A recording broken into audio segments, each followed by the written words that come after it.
s'inscrire. Et c'est ce qu'a décidé les joueurs pour atteindre un objectif ambitieux. Donc, elle met pression sur le championnat, mais on voit que personne ne lâche. Donc, on espère maintenir cette dynamique.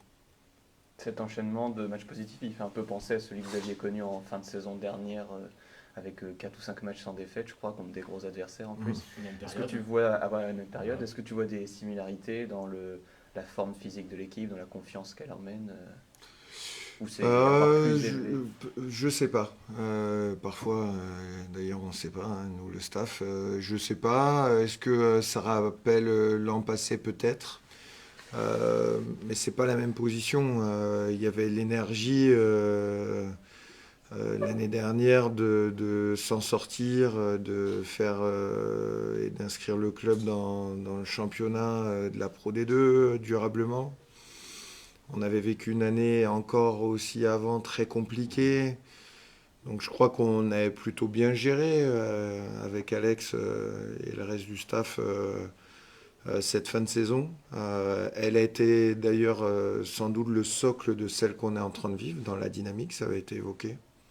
Après, le scénario est tellement différent cette année avec le On nombre sait de qu'il y a victoires des équipes extérieures. qui bâtissent leur programme en fin de compte pour être très performantes sur le printemps, quoi. C'est pas quelque chose que vous aviez particulièrement anticipé.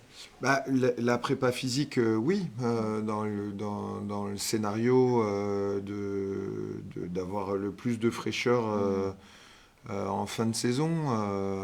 Après, on ne peut pas anticiper la place qu'on a à ce moment-là. Est-ce qu'on ferait autant de rotation si on était Quatorzième. fin de championnat? Je ne sais pas. Écoute, il y a des choses qui tiennent de la dynamique actuelle et on s'adapte à ce contexte-là. Bon. Demain vendredi, c'est Nice qui vient à Chanzy, qui est lanterne rouge. Est-ce qu'il a fallu faire la chasse au relâchement un Ouais, mais on a l'impression de faire la chasse au relâchement un peu chaque semaine et se dire que vu qu'on fait la chasse au relâchement, il faut continuer à faire la chasse au relâchement. Non, je sais pas. Euh, je trouve les joueurs très engagés, très actifs. Alex disait, je pense que on fait un bon travail avec eux ce matin. Je le rejoins. Je pense que il y a une bonne collaboration entre ce qu'on fait nous à côté pour les accompagner à performer et puis la manière dont ils performent. Je crois sincèrement qu'ils sont quand même maîtres de la performance et que dès lors qu'ils sont responsables comme ils le sont actuellement, écoute, ça leur appartient. Donc le relâchement, tu sais, entre les différentes euh, origines, où il y en a qui chantent, qui dansent, peu? qui ont besoin de se concentrer plus. Voilà, on a un Tout le monde groupe n'a pas le même vivant. comportement. Non, et puis le groupe est vivant, mais ce qui est bien de rappeler, c'est la qualité sur les indicateurs de nos entraînements.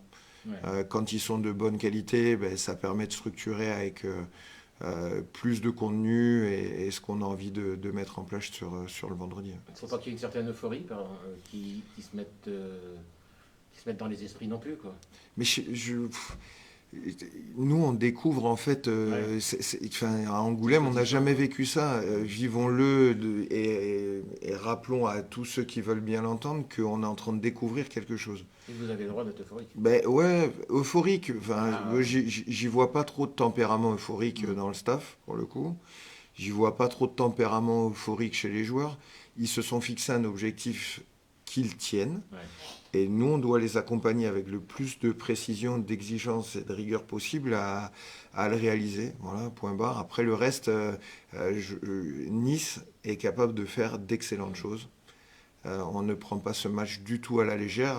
Sans doute aussi l'envie de continuer dans cette dynamique qu'on a commencé à construire. D'autant plus toujours dans cette idée que vous avez déjà connu ce scénario de un début de bloc avec une victoire à l'extérieur et la semaine suivante une défaite à Chanzy. Peut-être pas avec le même adversaire, il y a eu Brive en début de saison, en janvier aussi il y a eu Béziers qui est Ouais. gagné là. C'est quelque chose que vous avez rappelé ou Et j'étais en train de me dire que vous allez me rappeler la bête blessée. Non? Parce qu'on relance souvent les bêtes blessées. Alors quand elle est très blessée, est-ce qu'on la relance? Bon, je sais pas. D'où le rectus, c'est pour ça.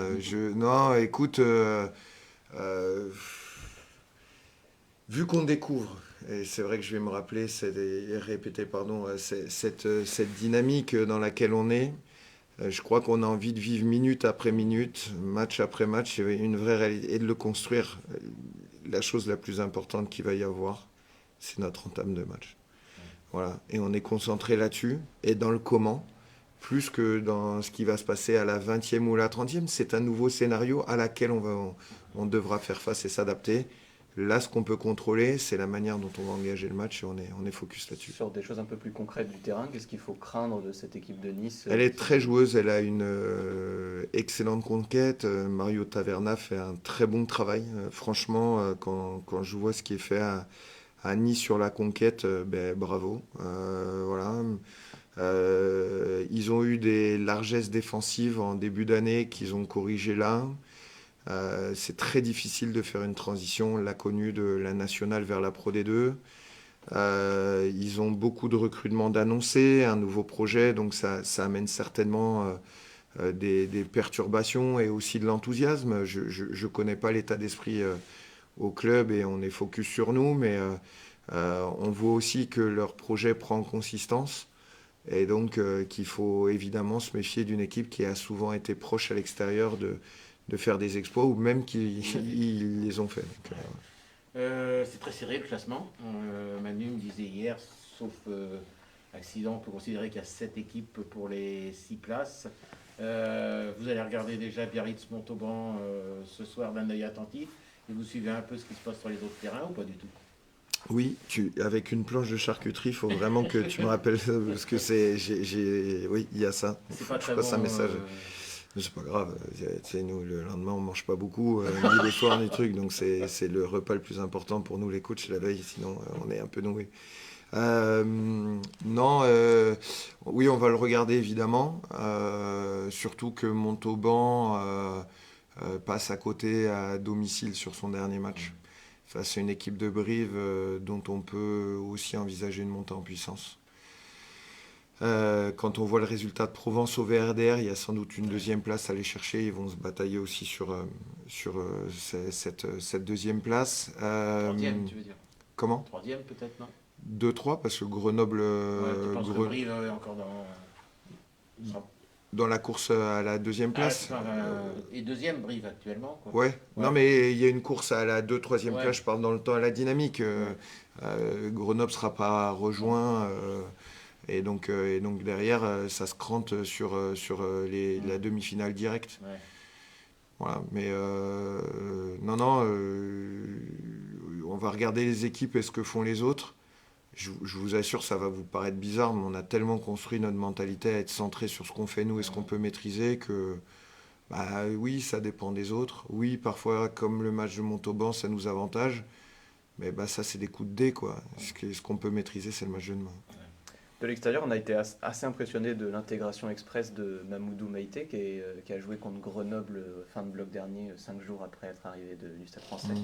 Il a fallu beaucoup travailler, rapidement travailler, notamment jour et nuit, 24 heures sur 24, 7 jours sur 7. Il a appris à me connaître, c'était compliqué.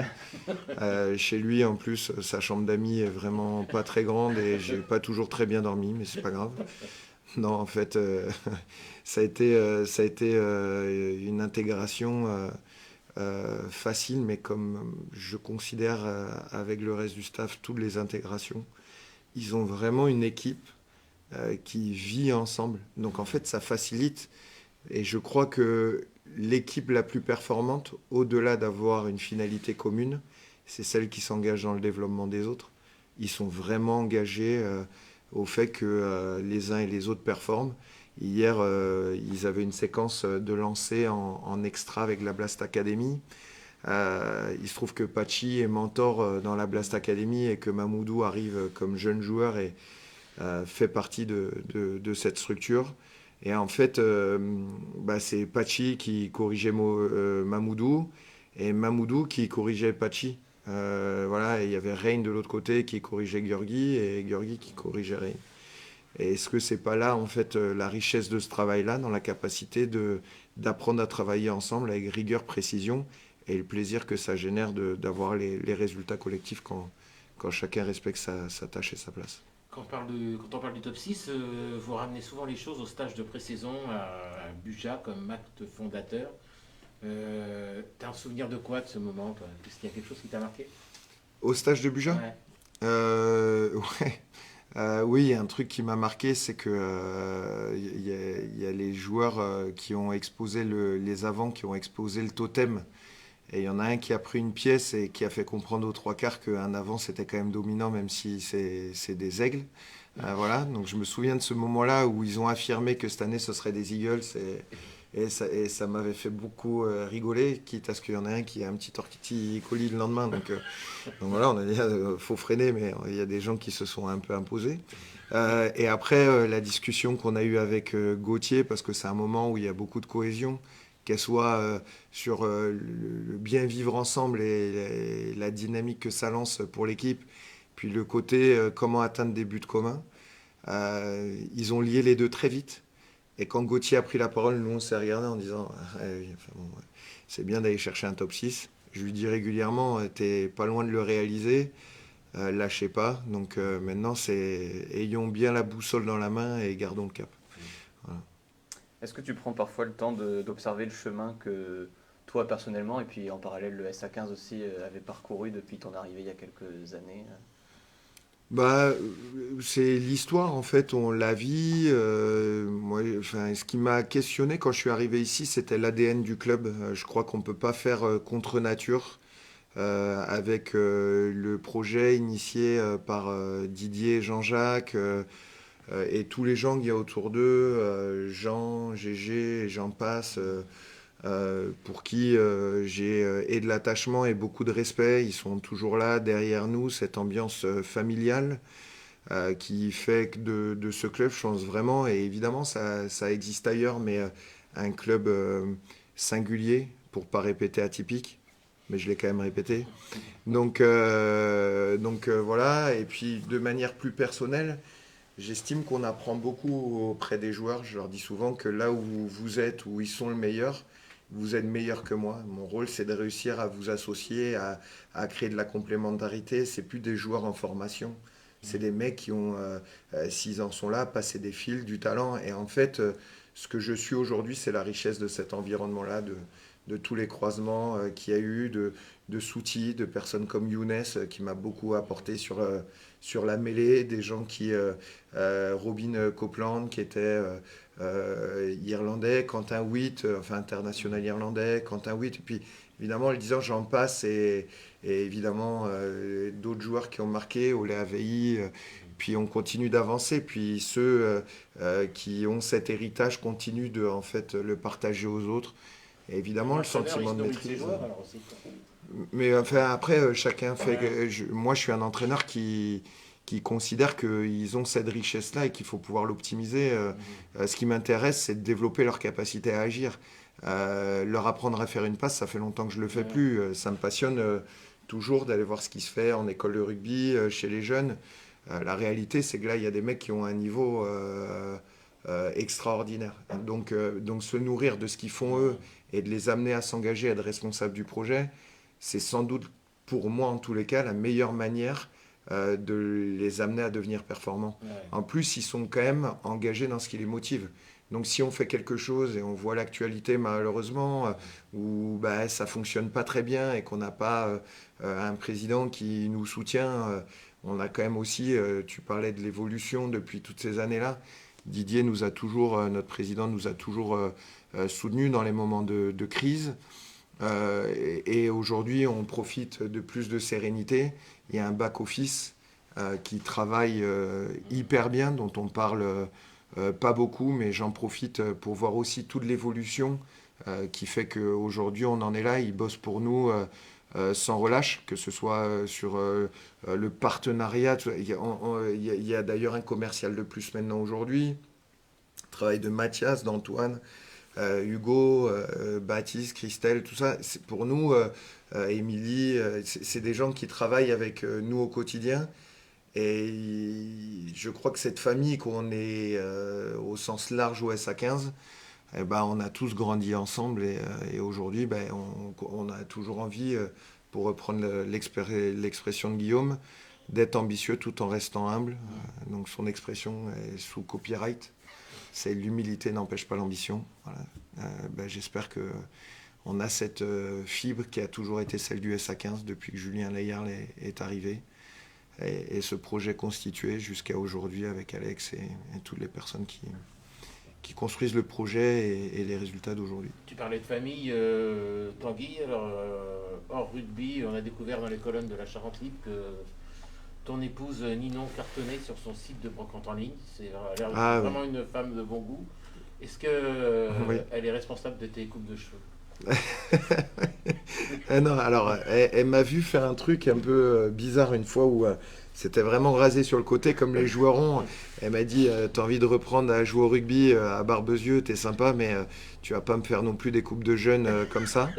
Donc je reconnais que j'ai pris un petit warning sur la coupe de cheveux et je lui ai dit oui, mais on m'a pas montré le truc derrière.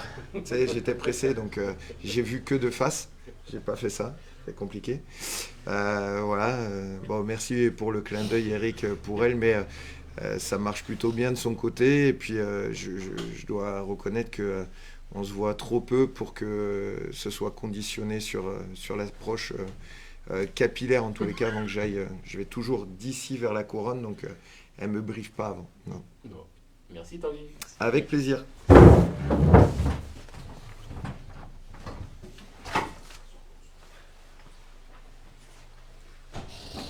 Bonjour François. Bonjour François.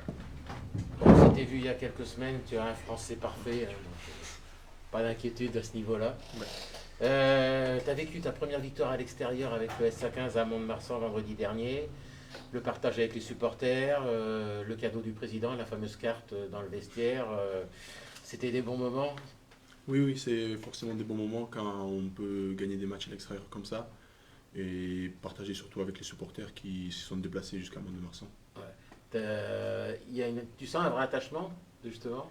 Oui, c'est forcément quelque chose qui se forme, cet attachement avec les supporters, avec un club qui m'a aidé à me développer encore un peu, parce que ça m'a permis d'enchaîner des matchs, de trouver du temps de jeu, du coup c'est forcément attachant.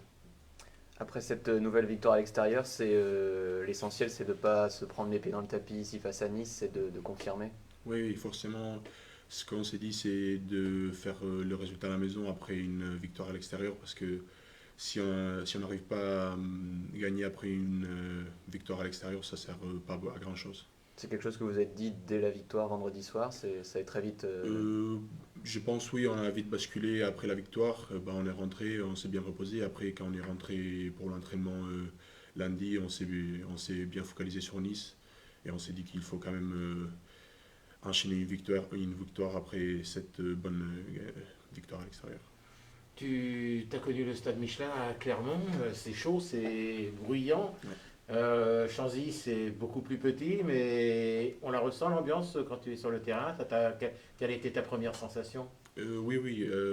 Forcément, au Michelin, il y a beaucoup plus de monde, mais ici, quand même, avec le moins de monde qu'il y a quand même ce feu, cette ferveur des supporters qui se sent beaucoup quand on est sur le terrain. Ouais, on le ressent, quoi. Oui, on le ressent bien quand ils sont derrière nous. Ouais.